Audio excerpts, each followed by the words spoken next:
اللهم إنا نعوذ بك من عذاب القبر ونعوذ بك من عذاب جهنم.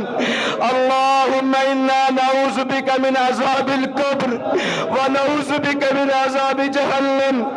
اللهم إنا نعوذ بك من عذاب القبر ونعوذ بك من عذاب جهنم ونعوذ بك من فتنة المسيح الدجال ونعوذ بك من فتنة المحيا والممات.